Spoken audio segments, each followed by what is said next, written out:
அந்த புதுக்கோட்டைக்கு பக்கத்தில் ஒரு சின்ன கிராமத்தில் இந்த கொரோனா காலத்தில் எல்லா அம்மா அப்பாவும் பிள்ளைகளுக்கு மொபைல் வாங்கி கொடுத்தாங்கல்ல, மொபைலை கையில் கொடுத்து எப்படியாவது இதை வச்சு படிச்சிருன்னு சொல்லி திணிச்சோன்ல.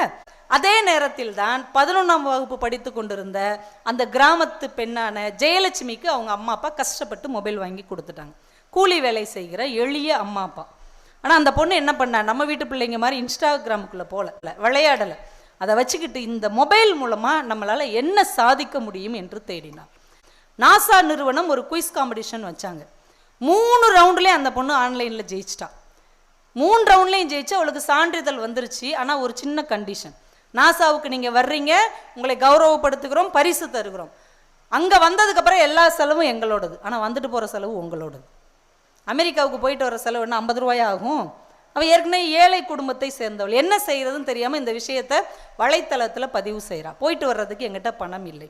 உடனே நம்ம தமிழர்கள், நம்ம ஆளுக சினிமாவுக்கு தான் ஓடுவாங்கன்னு அர்த்தம் இல்லை, அரசியலுக்கு தான் கூடுவாங்கன்னு அர்த்தம் இல்லை. ஒரு தமிழன் ஒரு தமிழன் ஒரு தமிழச்சி சாதித்தா அதற்கு பின்னால் பக்கம்பலமாக நிற்போம் என்று நிரூபிப்பது நம்மளுடைய தமிழர்களுடைய முதல் குணம். இந்த பொண்ணு இப்படி ஒரு வரி போட்ட உடனே உலகத்தில் எங்கெங்கேயோ இருக்கிற தமிழர்கள் எல்லாம் அவன் 1000 ரூபாய் 2000 ரூபாய் 100 50 கிடைச்ச காசெல்லாம் அவங்களுக்கு அனுப்பி விட்டாங்க.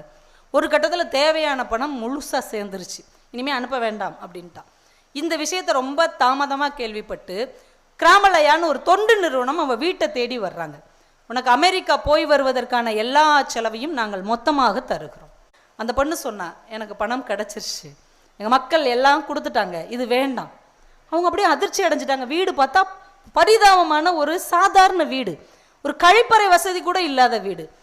இந்த பணத்தை நான் வாங்கி கொண்டால், நான் பயன்படுத்தி கொண்டால், எனக்காக உதவி செய்தார்களே அந்த 1000 பேர், அவர்களுக்கு நான் நன்றி இல்லாதவளாக மாறிவிடுவேன். இந்த பணம் தயவு செஞ்சு எனக்கு தேவையில்லை. அவங்க அப்படியே கண்ணு கலங்கிட்டாங்க. சரிம்மா, உனக்குன்னு ஏதாவது ஒரு கனவு இருக்கும்ல, உனக்குன்னு ஏதாவது ஒரு லட்சியம் இருக்கும்ல, நாம் படித்து சம்பாதிச்சு இதை செய்யணும் அப்படின்னு நினச்சிருப்பேல, அப்படி ஏதாவது இருந்தால் எங்ககிட்ட சொல்லு, அதை நாங்கள் நிறைவேற்றுகிறோம்.